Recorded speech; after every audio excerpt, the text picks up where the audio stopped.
गांव के एक छोटे से कोने में हरे भरे खेतों के बीच एक बूढ़ी माँ कमला देवी अपने छोटे से कच्चे मकान में रहती थी। उनका एक ही बेटा था, रमेश। पिता के देहांत के बाद रमेश ही उनकी दुनिया था। माँ ने अपने आंचल की छांव में रमेश को पाल पोस कर बड़ा किया। उनके सपने थे कि रमेश पढ़ लिख कर एक बड़ा आदमी बने। रमेश पढ़ाई में होशियार था और माँ की उम्मीदों पर खरा उतरता रहा। माँ खेतों में मजदूरी करती और जो कुछ भी कमाती उसे रमेश की पढ़ाई में लगा देती।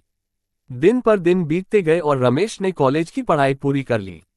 शहर में नौकरी भी मिल गई। शहर की चमक धमक ने रमेश को बदल दिया। माँ के प्यार और त्याग को भूलकर वह अपनी नई जिंदगी में इतना व्यस्त हो गया कि माँ को चिट्ठी लिखना या फोन करना भी भूल जाता। माँ हर दिन उसके फोन का इंतजार करती पर फोन कभी नहीं आता। एक दिन गांव में खबर फैली कि रमेश की शादी हो रही है। माँ के चेहरे पर खुशी की लहर दौड़ पड़ी। वह सोची कि अब उसका बेटा उसे अपने साथ ले जाएगा। शादी के बाद माँ ने रमेश से कहा, बेटा क्या मैं भी तेरे साथ शहर चल सकती हूँ? रमेश ने झिझकते हुए कहा, माँ शहर में जगह कम है और वहाँ की जिंदगी बहुत व्यस्त है। तुम यहाँ गांव में ही रहो, मैं हर महीने पैसे भेज दूंगा।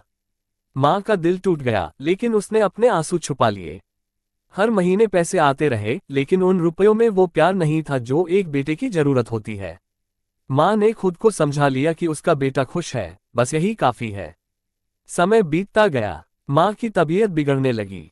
गांव वालों ने रमेश को खबर दी, लेकिन वह अपने काम में इतना व्यस्त था कि आने का समय नहीं निकाल सका। आखिरकार एक दिन माँ ने हमेशा के लिए अपनी आंखें मूंद ली। जब रमेश को माँ की मौत की खबर मिली तब तक बहुत देर हो चुकी थी। वह भागता हुआ गांव पहुंचा, लेकिन अब वहां केवल माँ की यादें बची थीं। उसका मन अपराधबोध से भर गया। उसने माँ की तस्वीर को गले से लगाते हुए कहा, माँ काश मैंने तुम्हारे प्यार को समय रहते समझ लिया होता। ये कहानी हमें ये सिखाती है कि माता पिता के प्यार और त्याग को कभी न भूलें। उनके जीते जी उनका सम्मान और प्यार करना सबसे बड़ा फर्ज है।